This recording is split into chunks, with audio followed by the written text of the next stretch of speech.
First of all, happy belated birthday.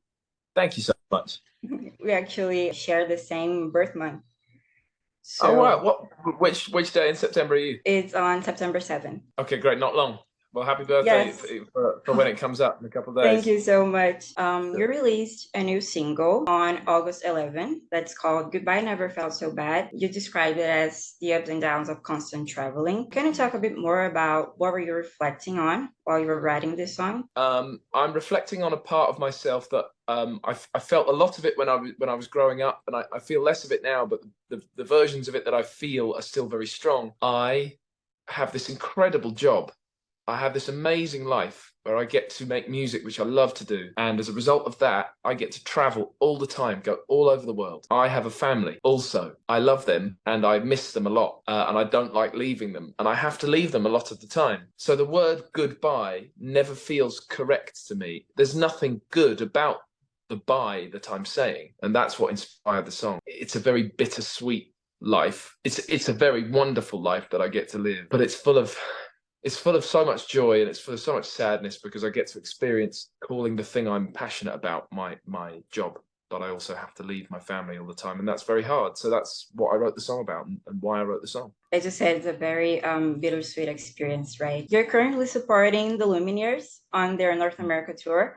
Actually, they're coming to Brazil in November, and we would love to see you here as well. Oh, Just wow. Okay. How's the experience so far? Oh, it's really wonderful. I've been very lucky. So this time last year, I was first invited to go on tour with the Lumineers. So this is the second time that I've done it in the space of a year. It was almost exactly the same tour last year, except all the venues that we played were indoors, and this year we're playing all the venues outdoors. They're a brilliant band. They've got incredible fans. It's so much fun getting to know them over the time that we've been able to tour with them. I think collectively across last year and this year, I've toured with the Lumineers now for about 8 weeks, and we've still got 2 or 3 weeks to go. I've really been able to sort of grow closer to them. They invite me on stage every night to sing with them, and it's just such a privilege to be able to do it. We all know that touring can take most of your time, as we said before, theoretically speaking. How do you approach your creative process when you don't have any time constraints? I think I always have time constraints of one kind or another, to be honest with you. And I think that's just life. I think everybody experiences that. But if you have something you're passionate about, some version of art form that you love, you find all the moments to fill it with, and you fill those moments with it. So that's how I do it. There's always a guitar near me. There's one near me now. There's a guitar. I've always got an instrument nearby, obviously I use my phone to record small ideas.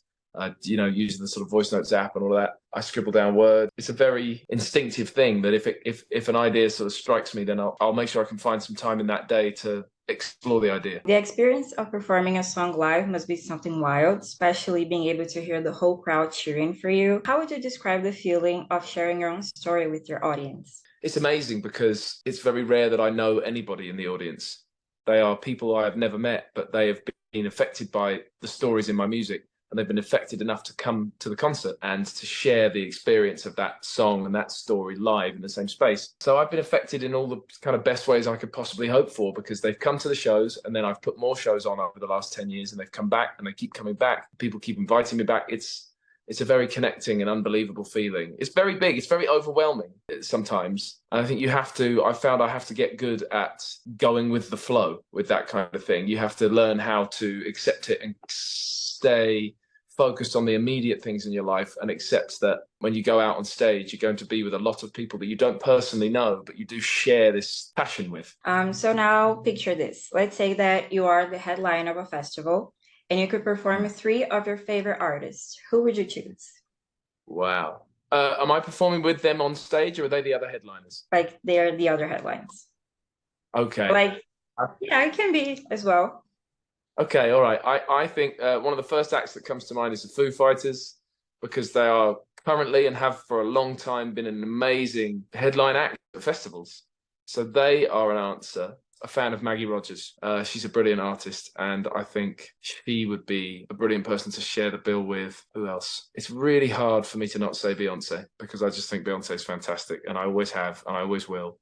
And I'm seeing a lot of friends at the moment going to see her live, and I'm watching their posts, and I'm very jealous. And I got to see her years ago in about 2016 on the Lemonade tour, I think it was. Beyonce is just too brilliant for me to not say her name. Yes, I totally agree with you. Your new track is produced by Gabe Simon and co-written with Phil Plasted.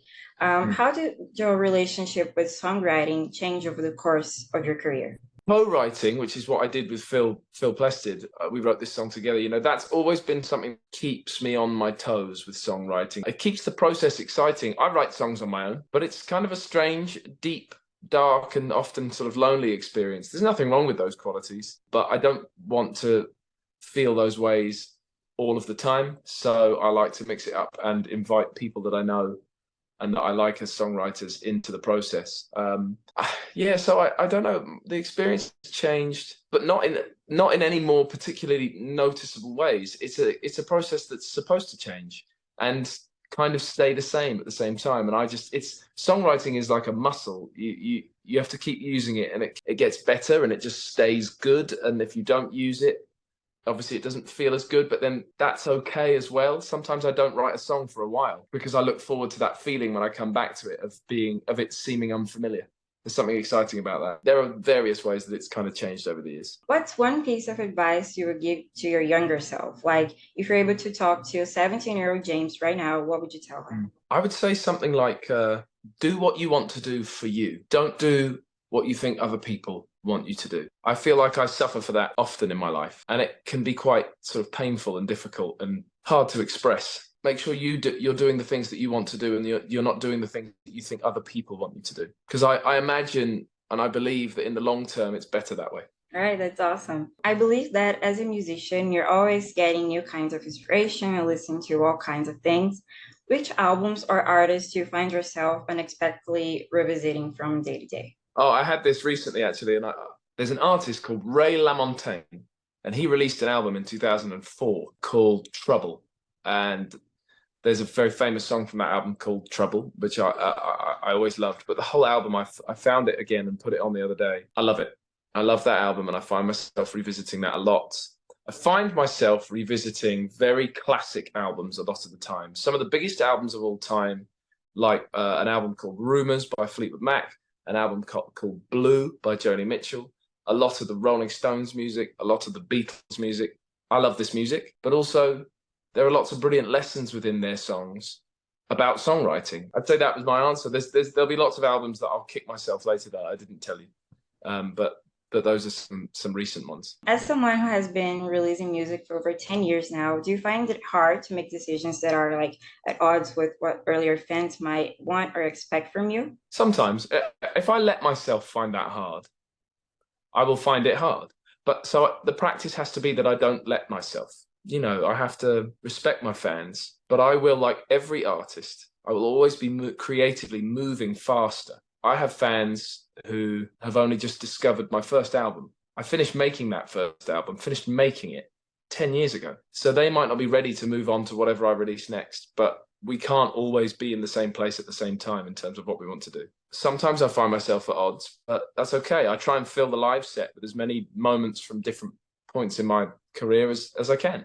When you look back on your entire musical journey, what's been the hardest hurdle you've had to overcome? When you don't meet someone's expectations, that's a very strange feeling, because there are no rules in music, but it's also a business. I would love to say that I don't care at all about the business of music, but I do. I like to sell lots of tickets. I like to sell lots of albums. I know a little bit about what that feels like. I don't have loads of experience of doing that, but I have some. So that can get difficult. Managing my expectations is always a difficult thing because I'm incredibly passionate about what I do. Before I wrap it up, can you send a message to your Brazilian fans? Oh, absolutely. I mean, I don't want to be negative. I do want to apologize that I still have not made it to Brazil, because I recognize that I have lots of Brazilian fans. I've even met some of my Brazilian fans at shows in different parts of the world. So thank you. Thank you for listening to my music. And I really hope I can see you soon in Brazil. I will get there before I die. Yeah, thank you very much. I love chatting with you. Thank you. Thank you so much. It was nice to chat to you. Bye-bye. See you. Bye-bye.